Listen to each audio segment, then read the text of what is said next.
Education. Please stand for the pledge. I pledge allegiance to the flag of the United States of America and to the republic for which it stands, one nation, under God, indivisible, with liberty and justice for all. Mrs. Wagner, please call the roll. Mrs. Bates? Present. Ms. Bolton? Present.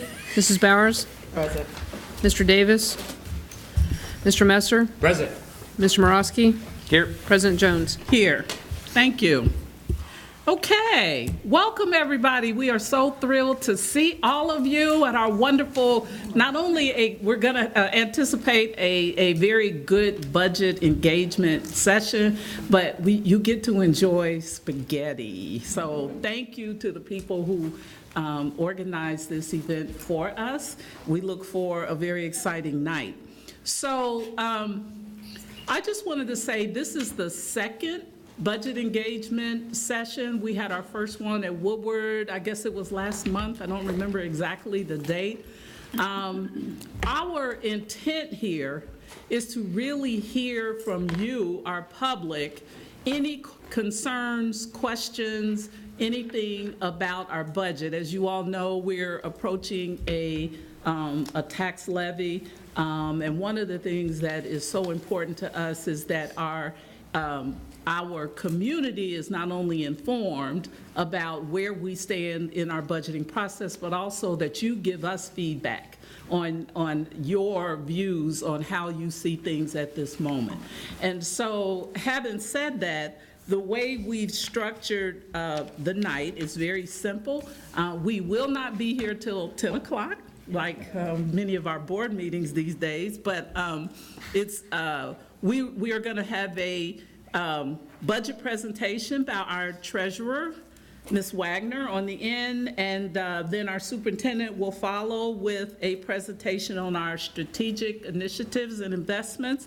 And then after that, we want to have an interactive process with you, our audience, and then we'll adjourn. So having said that, I am going to turn over the mic to the treasurer while I eat spaghetti. Thank you.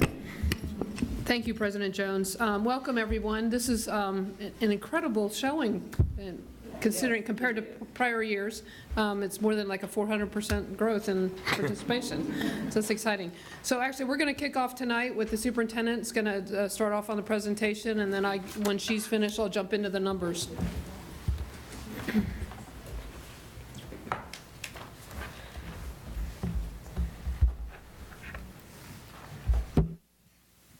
Good evening. So we're pretty excited to bring to you the strategic. Here? Can you hear me? There we are. Okay. We're excited to bring to you the strategic priorities as outlined by the board, and these are the very specific things that are currently within the budget for next school year. Where am I pointing this?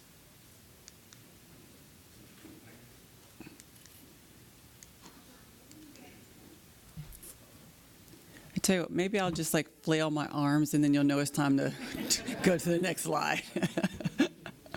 All right, so the board has outlined and has identified the 5 major goal areas, starting with GREAT: communities, systems, learning environments, choices, and people. The board then further identified some very specific priorities. Thank you. Related to community engagement, growth, student-centered decision-making, systems, safety, security, and long-range financial planning. As we have done our work, the administration, we then were able to put those two together. So we were able to identify which priority fits under each great theme. And starting off with great people.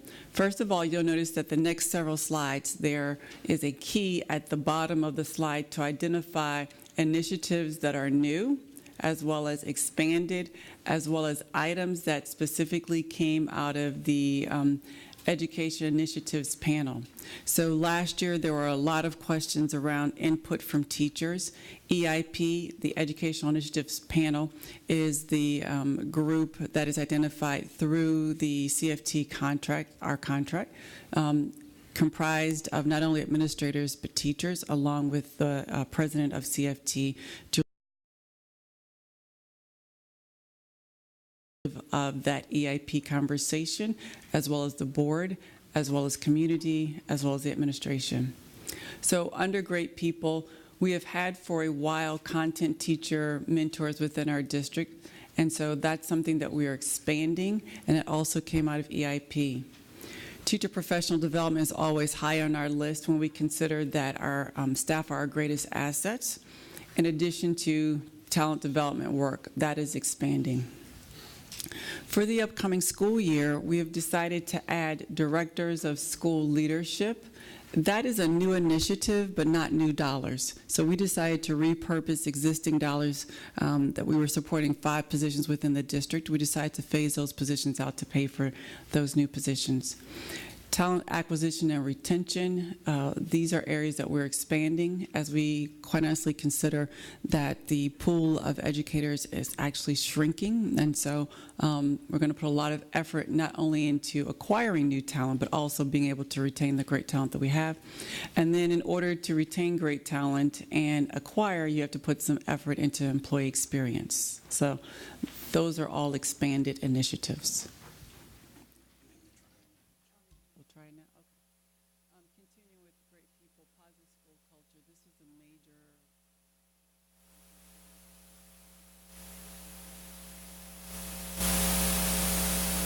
More effort into that, as well as co-teaching, as well as recruitment of minority teachers, in addition to really addressing shortage areas. And so you can see that these are all items that we're expanding, but these are also items that came out of EIP. And so many of these were things that our teachers identified as a need. Great communities. Of course, we can never do too much community engagement, so we're expanding that area. Economic development and planning, this is new, and this really specifically came out of the board's desire to have someone who wakes up every single day focused on our communities in terms of identifying what's the next best place for us to open a school. And so that's a new role. Marketing and communication is going to be a major part of our strategic planning process, as well as student voice. You'll also see that we're continuing and expanding family and parent involvement, as well as advertising and resource coordination. So we are consuming 100% of the cost as it relates to resource coordinators for the upcoming school year. Systems. Our work with Children's Hospital has really taught us how to use the science of improvement to improve systems. And so we're going to continue and expand our continuous improvement work, not only here at central office as it relates to systems, but also within our schools as it relates to instruction. And then we're working on an entire transformation as it relates to transportation. And so that is an expansion, and to some extent, some of that's new work. And then we have our strategic planning work outlined by the board's goals as well as priorities. Learning environments. This is where it all happens within our classrooms. Everything we do is in support of our learning environments and great choices. So you can see that we're expanding our English language learner teachers next school year, as well as fine arts.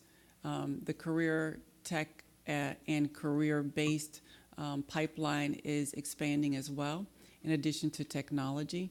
Positive school culture, again, this is something that really was highlighted by our principals and our teachers, so we're expanding and continuing that work, as well as industry credentials and university and business partnerships. So truly making Cincinnati a place where our students want to be. Continuing on with learning environments, there's a major focus on extracurricular as it relates to fine arts, athletics, and clubs, as well as safety. And so you'll see that there's a huge crossover between the large topic headings in terms of the goals to the board's priorities. And so you'll see safety and extracurricular on here, as well as teachers having the supplies and materials that they need to be able to efficiently run their classrooms. So you'll see that there's some expansion, as well as these were major areas that were also identified by teachers as it relates to EIP. Great Learning Choices is all about growth, and so we're very excited that next year we will be opening 3 new sites, 2 schools. So Gamble Montessori Elementary, we're calling that a new school because it is a new school, and we're going to do major revisions to the site. And so the site will be very different, as well as moving Gamble Montessori High School into the Mercy site, which is new. And then we're going to open the Clifton School, which will be new as well. Leap and Spencer are schools that we opened last year. We're going to continue to expand those as we grow grade levels in those schools. And we're continuing to expand preschool, not only in Carthage, which opened last year, but across the footprint of Cincinnati. We're opening additional preschool classrooms. As well, we will be looking to identify locations within the city where we can lease and or buy property to open yet more schools. And I'll stop there and turn it over to our treasurer. And so the items that have been identified up front are all of those strategic initiatives that are reflected in the budget that our treasurer will now present. Thank you, Superintendent Mitchell. So you have 3 documents in front of you. One is the PowerPoint that Superintendent Mitchell's been going through, and then you have 2 attachments to go with that. One outlines our investments in schools and the costs that are associated with that, and the other one are strategic investments in the centrally managed budgets. Many of that cost is actually happens out in the school, but the budgets are managed centrally. So we set the budget target every year. We start this process in October of last year. So a year in advance we start working on. So this October we'll start working on next year's budget. But it really comes out of the October forecast, which I'm required to do. All 613 school districts are required to submit 5-year cash forecasts to the Ohio Department of Education twice a year. And so in October, we look at the next year's forecasted expenditures and use that to set our target. Having said that, we knew that we were growing and that the regular forecasted expenditures wouldn't be enough to help us grow and to hire new teachers and open buildings. And so we added an estimate of $10 million for our growth expectations. So we set our budget target for $635 million. This is of the general fund. So we have some influencers because we're in a period of change. The school funding formula that we've been living under for many, many years has been ruled unconstitutional 4 times. There was a team, a cross-functional team across the state that represented all kinds of districts, urban, large, small, rural, under the Representatives Cupp and Representative Patterson team to come up with a new funding formula. And it's being reviewed and all kinds of testimonies happening right now. I'll go into some of those specifics in just a second. But we also have a new governor biennium budget coming through. Both of those items will have huge impacts on what our next year's revenues and expenditures could be. So we're setting budgets before we actually know all the facts. We're also in the midst of a tax abatement agreement negotiation that could have an impact on our annual revenues each year. And then as we are growing faster than we think we had been, we need to make sure that our growth is responsible and that we don't chew through our cash reserves too quickly. We have upcoming renewals, and the last forecast indicated that we may need to go for new money sometime in the 2021 time period. 21-22. So just a couple of key points on the Cupp-Patterson. You either hear it as Cupp-Patterson formula or the fair funding formula. You hear it both ways, so I'm giving you both titles. But it really attempts to calculate the cost of educating a regular education student using national trends on staffing trends on ratios and using average salaries in Ohio to come up with a cost. It's about $8,800 per student. Then they have their add-on categorical spending for special needs students, English language learners, poverty. The formula, for funding formula, also removes the pass-through funding. So if you recall, we we have about $95 million a year deducted right off of our foundation formula revenues to pay for charter school tuition, voucher tuition, and open enrollment. So they're proposing that those monies go directly to those schools, and we don't have to deal with dealing with those monies anymore. They also have a proposal to increase the categorical spending per pupil by a small amount while they're doing cost studies on how much does each special needs disability cost to educate a child, or English language learner, or gifted. And so while those studies are going on, they're trying to make estimates on increases. So the initial simulations looked favorable to the district by about $4 million. That was just the base funding. However, here are some of our general concerns and testimony that's happening right now, is that Governor DeWine's budget has a shortfall of $155 million to fund that formula. So we don't know what's going to get shaved back or cut or whatever, so we really don't know what the impact is going to be on us. Also, using statewide salaries as an average is problematic for the urbans, as our average salary is probably higher than the rural salaries. And that the enrollment extraction windows in January, which is problematic for the large urbans, as we tend to get a lot of students back after that first semester, right before testing. And so our enrollment typically goes up after they would take that extract. All this data was too much to put in a slide. It's just way too categorical. But what I've done is identified each spend investment with the grades of the board goals, the strategic initiatives, and then an indicator of whether it was a new, an expansion, and then what the cost is. So we are investing $29 million in our schools. And I'm giving you a list. So I'll give you some, I'll just call out, I won't go every line by line, but I'll call out some significant things. So we've expanded security. We're adding a bunch of security assistants and in-school suspension classrooms in order to comply with the new state law in K-3. As Laura mentioned earlier, we're opening schools, and so that's a large investment for us. We're expanding Vision 2020. We're in year 4 of Vision 2020, so that's costing about $1.8 million.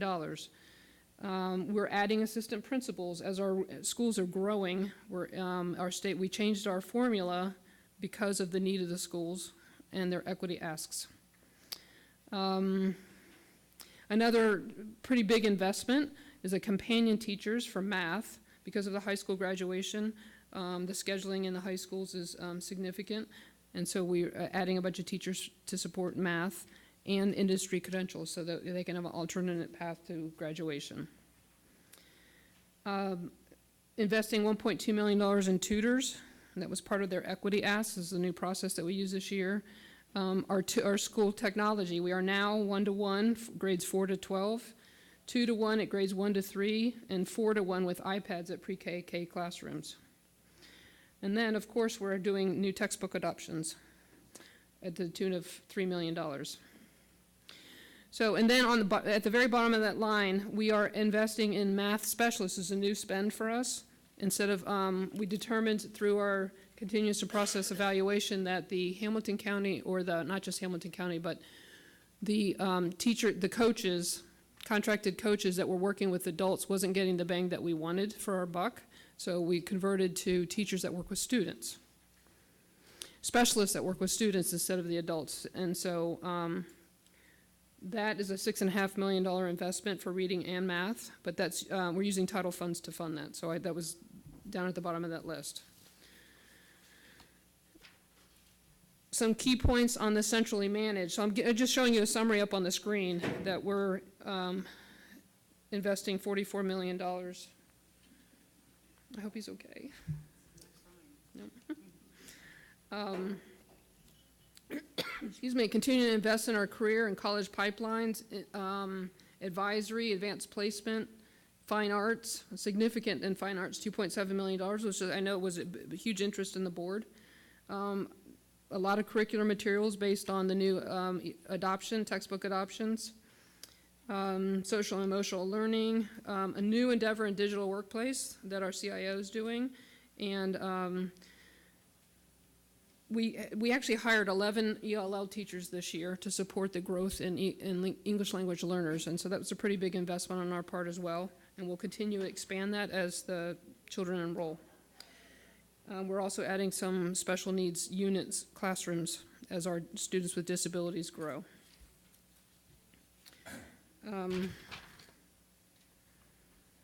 Talent development, talent recruit, so some new initiatives and new spends for hiring incentives and talent recruitment, including Teach for America, adding an assistant director to the Department of Human Resources as they work on talent acquisition.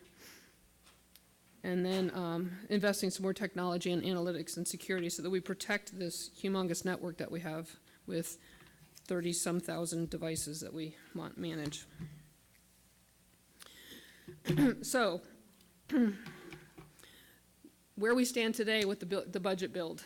So if you see at the very top, and this is all draft, everything is draft, because we're looking for feedback and input, and we haven't finished closing the gap yet. So in 25 years with the district, I've never seen a year where we've had our budget ask lower than our budget target. So we're always having to shave it back a little bit and negotiate on priorities.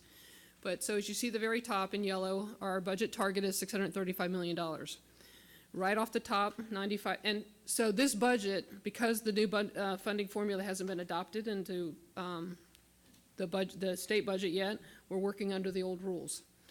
So right off the top, the state takes $95 million from us all year long to educate students outside of the CPS in charters and vouchers, open enrollment, and then other costs, catastrophic excess college credit plus. On top of that, I'm showing you the estimated payment to United Way for the CPP, Cincinnati Preschool Promise expansion. Their estimated budget is $8.9 million for next year. It hasn't been adopted. It's all in draft form. I just met with Hector this morning. And then there's an estimate on transport, how much we're required to transport our student residents, regardless of where they go to school. So we spent another $11 million on transporting non-public and voucher and charter children. So that leaves $521 million for the CPS students.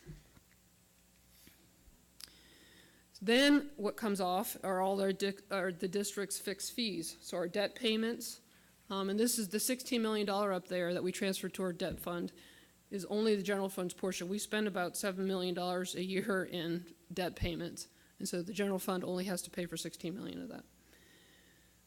We're also required to transfer out of the general fund the value of $500,000 in order to support and maintain our beautiful billion-dollar buildings. That's $3.2 million.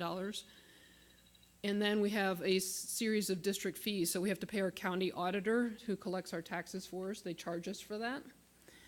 We have to pay our state auditor. We have to pay audits and bank fees. And so that annually, that's about $5 million a year. And then we have a budget that supports things that are required in our contracts. And so that costs about $10 million a year. And then, of course, the district's liability. We spend about $1 million in liability insurance each year. So that leaves us with $484 million to fund the schools and the central office.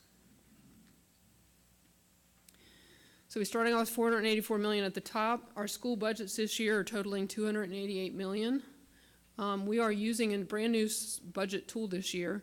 And so we're learning as we go, and we're building reports as we go. And so these are, like I said, we're going through reconciliations right now to make sure that we don't leave anything out. But the schools total about $289 million.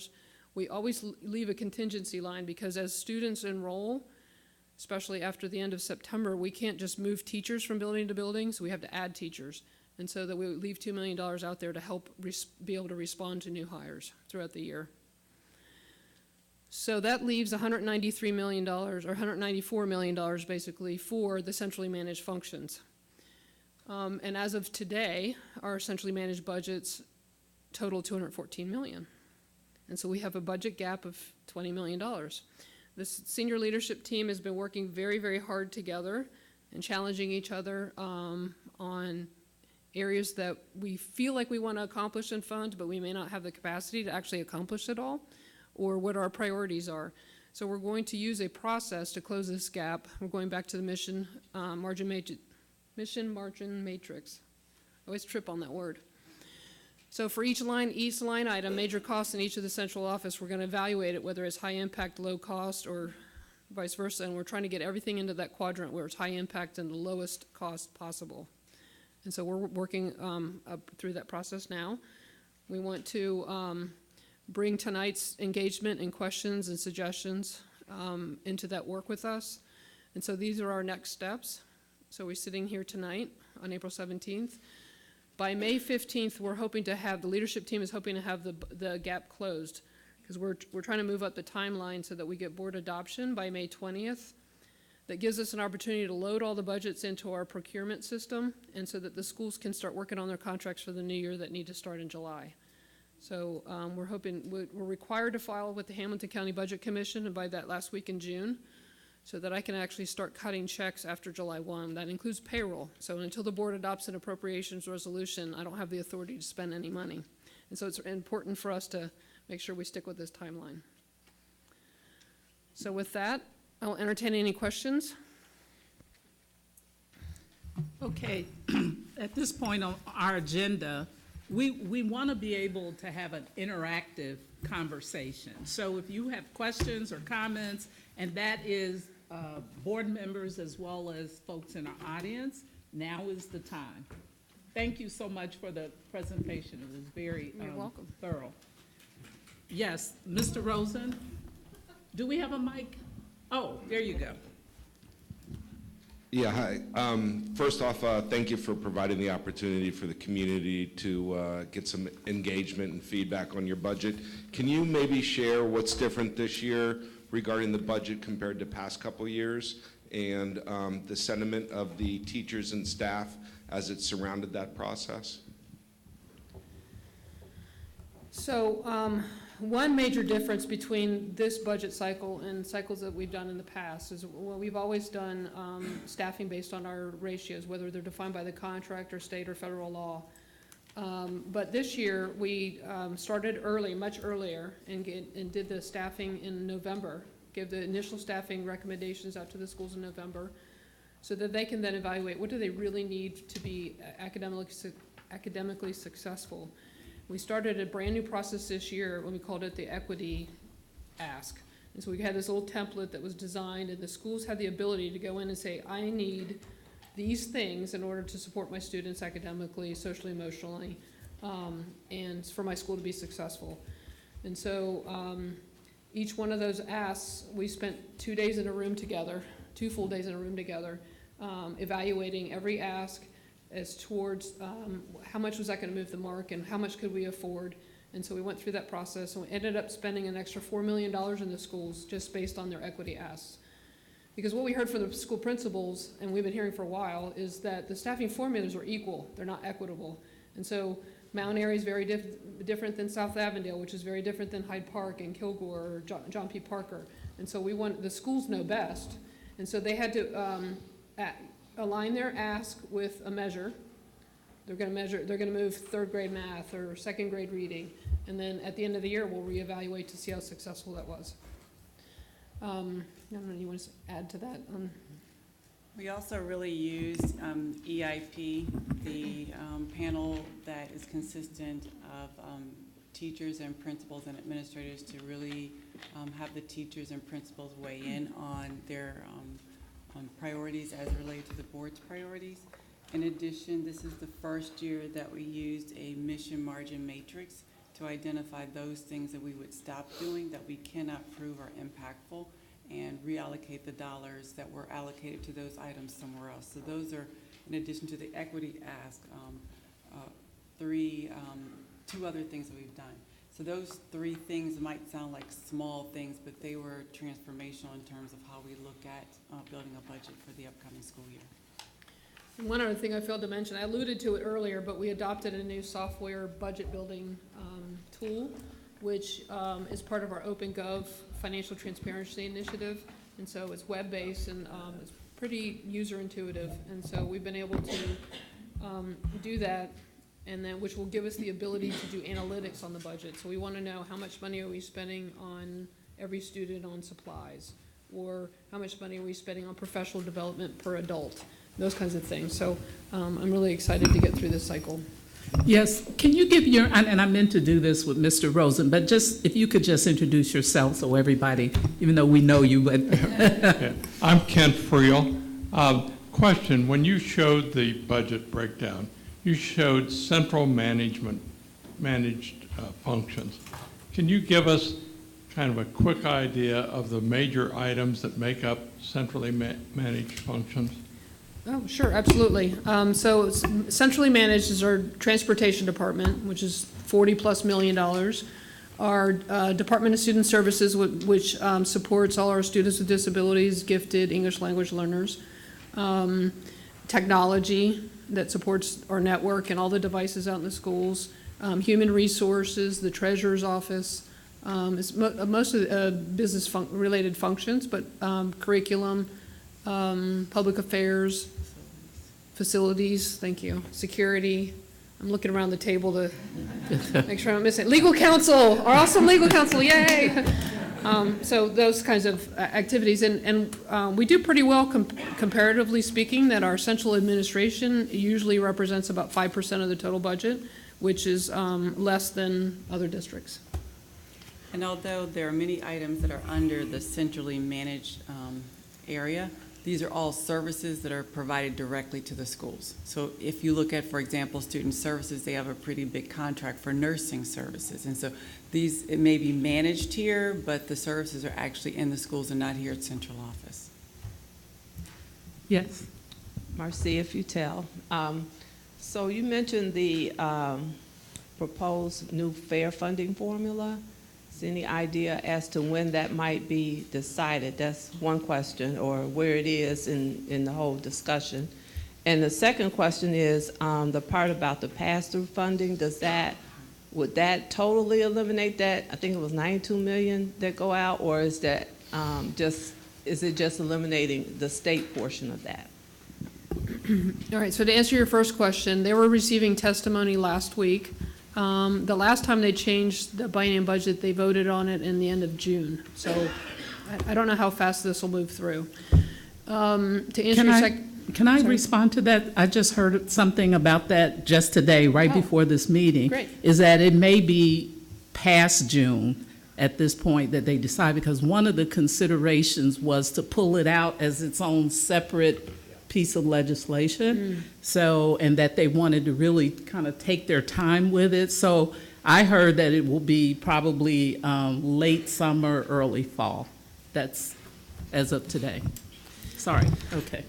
And so thank you for that update. To answer your second question is the revenue for those children won't, see right now they give us the revenue for all 44,000 students, whether they're CPS students or non-CPS. And then they deduct off the tuition. And so we all know that they're deducting right now about $7,700 average per child for charter schools, where we only receive a net 4,000. So there's always this argument that they're taking the local share with them. They haven't really explained how they're going to do the charter school, the pass-through things, but what we do know is that we won't get the revenue, we won't have the expense.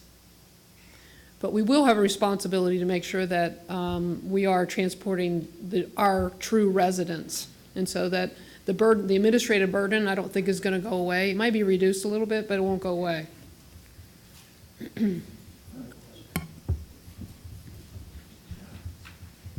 My name is Tim Heldman. So your projected enrollment is 44,000 students? No. Is that what I heard you say? No.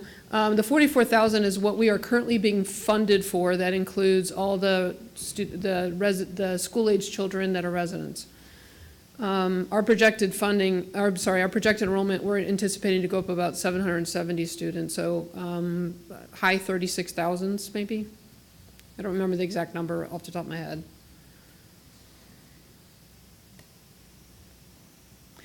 Just as a note, if you do go in the Ohio Department of Education, you start looking up the funding reports, preschoolers are not included in those numbers.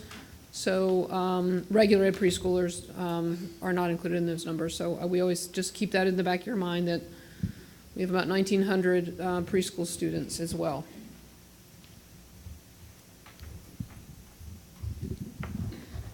I am Andrea Spenny. I'm a high school teacher at Woodward High School in this district, department chair for English. I kind of had two questions. The first is, can anybody speak to how this particular meeting was kind of advertised for the public, as it's a public meeting? And I just heard about it yesterday, just working in the district, if you're not following kind of board minutes carefully. So the lady right next to you. Right next to you, Ms. Worley. The board scheduled this meeting as part of their regular schedule in January or early February, I think, as part of their schedule. So this is an actual formal board meeting. So we've been advertising it since February, as well as in our flyers, in our district newsletter, on the website, social media. And we've also asked a lot of our groups to get that notice out for us. So it's part of the official board schedule. It's an official meeting, but then also other advertising from that perspective as well. Not paid advertising, though. We're more word of mouth. Yeah. I guess just some feedback on my students. I'm glad I found out about this and I'm here. But none of them were aware, so a lot of their families weren't aware. So I don't know if that's something that we can do on the news or unless you're following kind of CPS stuff on social media. I think a lot of people maybe are missing that information. So just maybe something to think about for the future. I'd love for the news to cover it, and if they're listening. Yes. Simply just an announcement about the meeting. And then one other thing, and I don't know how you want me to go about doing this, is my students kind of ran across our budget in some of the research they were doing in my class in regards to kind of the CPS FC Cincinnati relationship right now. They ran across the news release that was published last June in regards to the approval of that budget and had some feedback for you guys. So I'm not sure if I printed out copies, if you would like them, if you want me to share them, but I think it's valuable. That's good. Thank you. Yeah, we would love that you. feedback. Thank you. And thank you for Yes. taking time out of your evening to come. Right. And we appreciate the comment, the feedback. The board certainly acknowledges that even though we have a process where we, put this out on our schedules, we realize that there is a gap, I think, sometimes in how we reach to parents. And that is something certainly that board members and the district administration are really working hard at. So we appreciate that feedback. Thank you. I saw another hand.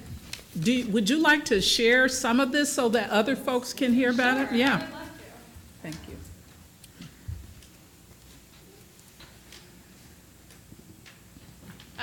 So basically what they did was they looked at the fiscal year 2019 budget that's posted online and kind of just did a quick review on that and then read that press release. And I think a lot of students at my school feel sometimes as if kind of our district spends a lot of time on schools like Walnut, Gamble, and kind of, hey, what about us? And just like somebody made the comment of schools are, staffing is equal but not equitable, and I think that's something we feel very strongly in our school. And I apologize, I'm this way, I'm kind of very blunt, and I don't really kind of censor a lot of my students' writing, so if there's any kind of grammatical errors or this is offensive to anybody, I apologize, but this is 10th, and this is 5 classes of 10th and 11th grade students at Woodward, and I just pulled basically random responses from these assignments and included several in here. So the first question I asked, reaction to this news release, and some of the ones that stuck out to me were, I feel like our Board of Education needs to start being realistic and being honest with themselves. They cannot create a speech or a passage to try and make everything seem okay when those that attend a CPS school are suffering in silence without having a chance to voice their opinions. And through this, I found out about the Student Voice new program initiative that's happening this year. But yesterday was the first time I heard about that. So hopefully I'll be able to be involved in that and working on that in our school. One of the students said the article is fabricating everything to make it sound good. As much money as they say we have for these things that help our future, we are not getting as much care as they say we do and as we need. In my opinion, I feel like all of these things will be provided to schools like Walnut and Gamble, but not us. So then for the rest of the assignment, I basically pulled short quotes from the news release and asked specific questions on that. So there was a quote that says, our board is creating innovative programming that inspire our young people to pursue their dreams. So I asked, do you believe school is inspiring you to pursue your dreams, and why or why not? One of my students said, I don't really feel inspired to come to school. I just come because it's a law. I feel like school should do more to help myself want to come to school, so I don't feel school is inspiring me to pursue my dreams because it can't even inspire me to come to school. Somebody else said they're inspiring us, but they can do better on making more programs to help change the students' lives around so they can do better in school. I'll share just a few more.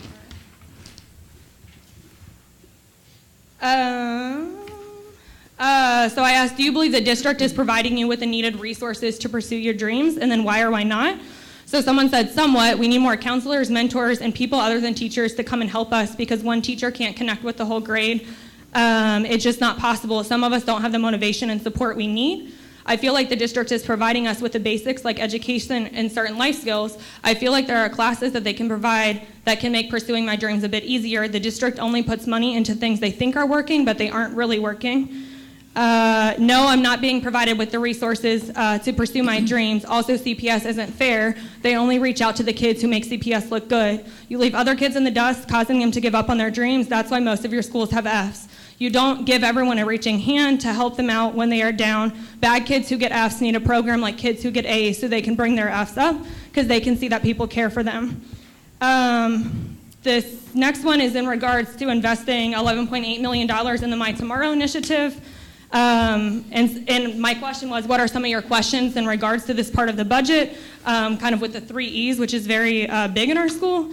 Someone said if $12 million is invested into our futures, helping us graduate, etc., why isn't every senior graduating every year? Why are students working a 9 to 5 instead of pursuing their career? Is this money going towards hiring more counselors or teachers to help motivate us? Simply, where is this money going?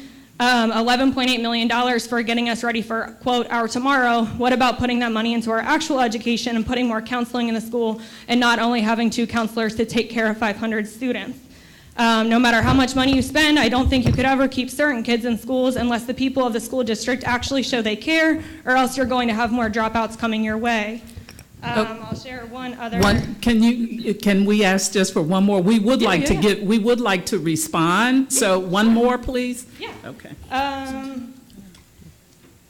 I think the last section, the please provide any feedback, questions, or demands on the following topics. I think the one that sums up most of that is counselors that I highlighted on here. That's a huge demand in our school because we have a lot of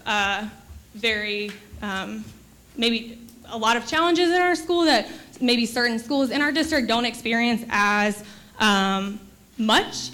Yet I don't think we were given a counselor in the budget for this coming school year, another one. So. Okay, so we actually have several comments. So we're going to start with Ms. Bates, Mr. Messer, and Mr. Morosky. Okay, and I'm going to hammer on this again. And as to your first comment, why didn't you know about this? Well, about a month ago, this board, after working on this policy for several months, passed an internal communications policy. So by our board policy, you should have known, teachers should have known about this meeting so that if a parent asked you about it, you could have gone and say, well, I know where to look. I know where the board agenda is on my website.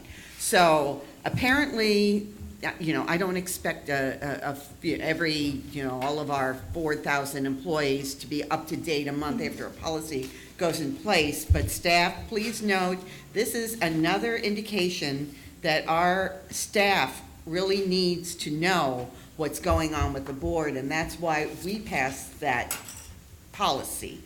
Correct, board? We felt very strongly about this. So this is a good example, and we are working on it, and it is new. But the staff should have known that something was coming up, or at least know where to go when you needed to find this. And as far as the students' reactions, I mean, it only really reinforces that the students really are looking for a connection. I mean, they want to connect. They're telling us they want to connect to the adults in your school. They say counselors, but it could be many different, staff members. And that's, I mean, that's really something that we're aware of. You know, we're really focused on providing mental health providers, and I know that counselors must be of huge importance to them for that mention. So I really appreciate that, but again, knowing that the kids are they're just craving that connection. And thank you for bringing that to us and emphasizing that. Yeah, thank you. And I did just want to say very quickly, I apologize. I know I may have missed this communication. I try to stay up to date, but life is crazy, as it is for all of you. So I didn't want to make it seem like it wasn't advertised, just more of the general public, I guess, which I wish would have had access to it. So. Oh, thank you. Mr. Messer. Thank you for sharing. When did you collect this from the students? Yesterday and today before this meeting, so I could bring it here. Okay. And, you know, while I appreciate you bring it here, you know, I work for a company during the day, and we get feedback like that in my workplace. And while some of those things are germane to the board, you know, I think it's important to call out that you are them. I mean, you as a teacher are CPS, and while you bring it to us, I would encourage you to take this to your supervisor and say, hey, I've got some questions, because I can tell you a lot of these things didn't happen by accident, and frankly, many of these are wrong. But it's making sure you have the information. And I think if we build a culture where hopefully you feel comfortable saying, hey, I need some feedback because I've got to go back and answer some of these questions to the students, you are us. We are, you know, CPS, and young people are going to have lots of questions. And, you know, I think it's wonderful for you to bring that forward, but so many of these are a dialogue that hopefully are happening within the buildings. And, you know, I think your principal would be a great person to help, you know, get the data that you need. But I also think the student voice, you know, I think it's wonderful. You kind of did a student voice in your classroom. I think it's wonderful that we're doing that kind of throughout the district. But I would just encourage you to, you know, also, in addition to bring it to us, take this to your direct supervisor and say, hey, I've got, and work on getting that into the classroom, because every school is going to be different, and just making sure those lines of communication within your building. Mr. Morosky has a comment, but I do have a question. Were you aware that the first budget engagement session like this was held at Woodward? No. Okay. Which was sad to me. But again, I may have missed that. All right. Thank you. Mr. Morosky? I just want to say thank you for coming tonight, and thank you for bringing this. As the board representative / sponsor of Student Voice, I'll tell you that the reason you probably didn't hear about it till late is some things got derailed, and for a whole host of reasons I can talk to you about offline. We're going to begin it in full next fall. So I've sort of made eyes with Miss Ify Bell, who's going to get your contact information for me so that we can follow up about Student Voice. And also, just know, once you get that contact information, it is not out of the ordinary for me to go and listen to this in person from students so that they can feel like they have the voice that they in fact do have. I would just like to echo Board Member Bates' comments. We spent a lot of time in policy last year on that internal communication born out of the ice and snow, the dreaded ice and snow delays, to make sure, because we know those are confusing. So that was kind of the impetus to ensure that then when we do pass a policy, may not always be an exciting policy, but a policy or a hearing or a notice that teachers, families, kids can get it. So thanks for bringing this to our attention. Thanks for being here tonight. Thank you. Thank you. Ms. Bolton had a comment. Thank you, and thank you for bringing this. And it's a great assignment for them to be able to look at an actual document and then be able to react to it with probing questions. I commend you for doing this. And very frankly, I know everybody on the board is deeply committed to increased, more meaningful student voice, and here they are. And that's great. And we have to be responsive to many of the things that are here. The thing that points to, and I think Melanie may have kind of pointed to it, there is a theme here of wanting to connect with grown-ups and wanting to be able to dream bigger and wanting the support to do better.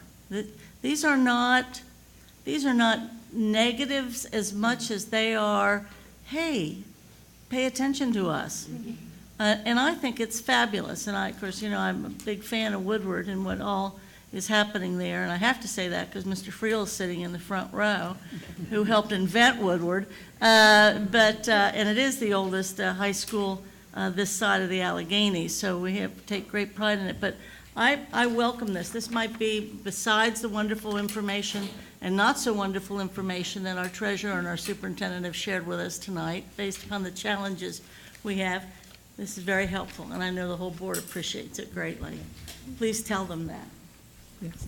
Thank you. And we also invite them, when they can, to come in to visit a meeting so that they actually see the process and see the folks who are making these decisions on their behalf. We encourage that. Thank you. Okay. Any other comments or questions? Yes. Early in the meeting, you said the average cost to educate a student in Ohio is $8,800. By my computation, we're spending $14,500 per student. And that's going to be the challenge to explain. So the 8,000 is off of the base funding formula, the fair funding formula we talked about, of a regular education child. We spend $14,000 on all of our children, and that includes transportation. That's not part of that base funding formula that they're talking about. The $8,800 represents a base on the classroom and classroom supports, not the operations of the school district. I thought you said the average cost to educate a student in Ohio was $8,800. Did I misunderstand that?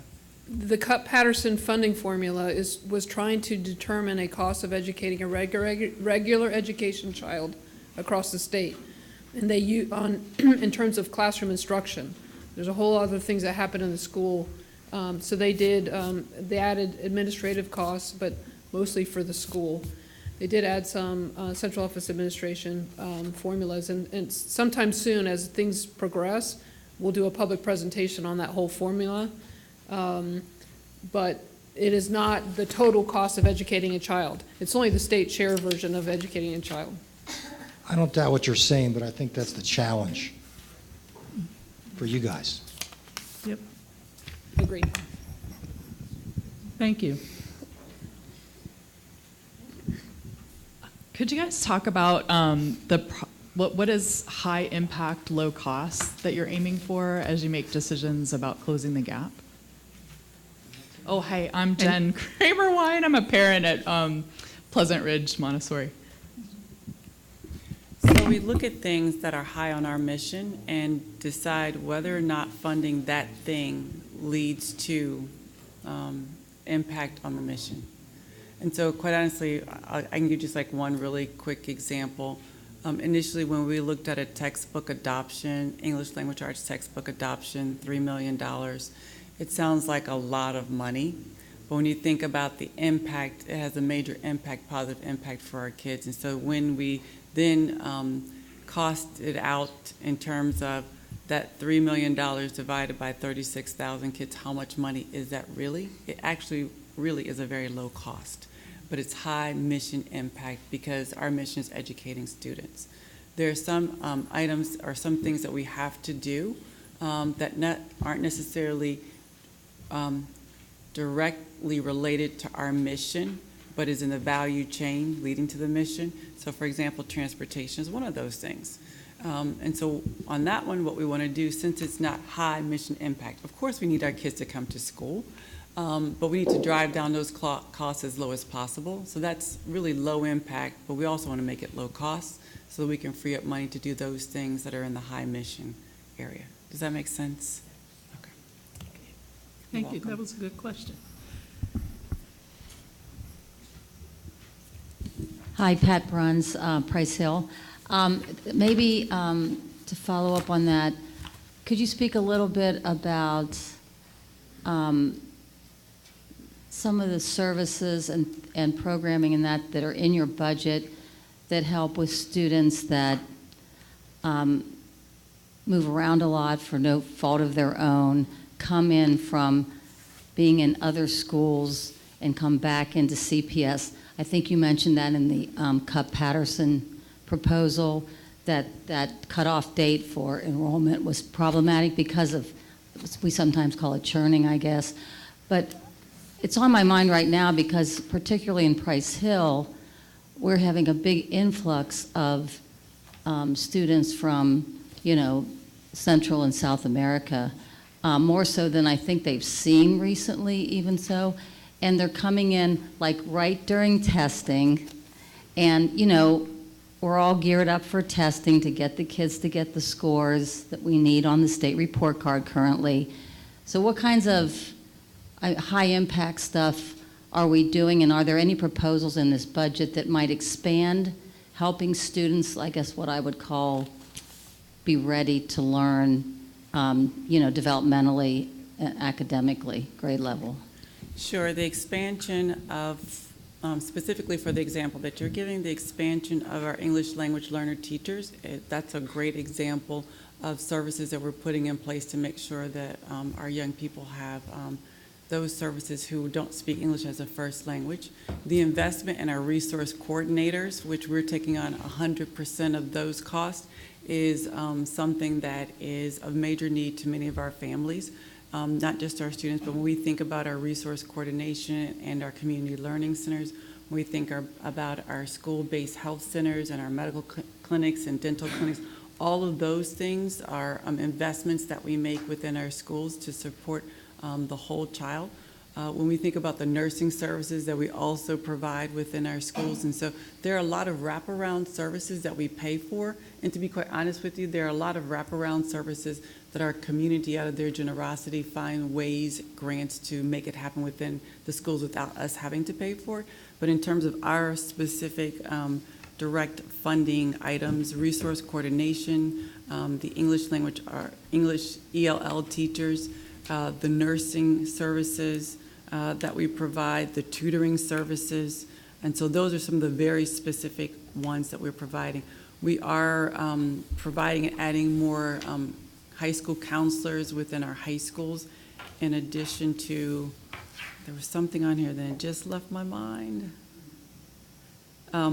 Technology as it's related to students who have very specific needs around using technology that makes it easier for them to have access to the curriculum. So there are quite a few things within here.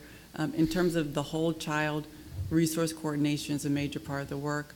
We also are investing in professional development and training for our teachers around social and emotional learning, as well as positive school culture. And so there are quite a few things within here that really relate to addressing the whole child. In addition to these funds, though, we have other funds, whether we're talking about McKinney-Vento as it relates to serving our kids who are homeless, serving our kids who are in foster care. So there are a lot of different services that we provide to service the whole child. Some of it's explicit within the detail of this, and some of it is kind of buried under some other topics. Other questions? Hi, I'm Dr. Moffitt. I would challenge this board to, I sense a little bit of defensiveness with respect to the student voices, and I am so impressed that your students have the courage enough to share their thoughts and their opinions. But I would challenge this board to maybe impress upon other teachers to inquire with their students so that you can hear student voices, because I don't find, as been my experience, that these perceptions, and I say perceptions, are far off. So what I'm thinking is that maybe you all need to hear more student voices, and perhaps from a research perspective with the same questions. Because what I think you will find is that the students' perceptions, and perhaps parents, is that they don't feel valued. And I think that's information that you need to know, particularly as our communities change. We've got the, schools like Great Oaks considering open enrollment. We don't need to lose any of our students for something that they've already tried to tell you, and you have perhaps taken a defensive posture. I'm not saying that you have. I'm saying that we need to hear more of this. And if they feel that they're not valued or that their school is not as valued as others, you need to hear that. And as I look over the report, they're talking about specific areas that you all are funding: counselors, extracurriculars. They're not talking about just being unhappy and needing connectedness. They're actually talking about resources that they know are at other schools and they're not being funded at their schools. And so that's significant. And I don't want to blow that off that, you know what, they're just talking about needing more adults in the building. They specifically asked for more than one teacher to a 30 student ratio. That's significant. That's not to be glossed over, and it's not to be taken lightly. They're asking for the bare necessities so that they can learn more efficiently and more effectively. And I think that I felt, as a parent, that it wasn't taken very seriously here. To tell this teacher to go talk to her supervisor, I'm sure her supervisor knows, she's in the building. They brought it to the board for a reason. And as a public servant, I think you need to pay more attention to that. And I challenge you to actually present this to other schools and see if there's continuity, to see if there's consistency in their thought, in their voice, and then take that seriously. Thank you. Other questions, comments? I would just like to say, I'm Julie Sellers from CFT, and I know for the last 4 or 5 years since we've been having a large number of new hires hired into the district, we have not had a strong induction program to provide mentoring with all new teachers to provide the supports and the services that they need to help them be the most successful teacher possible. I don't know in the budget if that's been added or it has not been added. I know we have a proposal that we've been adding and trying to get, but we have this year 1,585 teachers who have 5 years or less seniority who have not had a strong induction program. And as we are adding next year hundreds of more teachers, I think in order to retain the teachers that we have and give them the experience so that they can be the best teachers possible, we wanted to make sure that that is part of the budget. I know that the proposal we have is not that much, but it would be very beneficial to every student in this district if they had teachers who had a strong induction program. Thank you. Christine Fisher. I know there's been some great coverage of some of the partnerships that CPS has entered into with the local colleges or some of the local businesses. Can you speak a little bit about how that impacts the budget? Is that a new cost for you, or does that help alleviate some of the costs in the budget?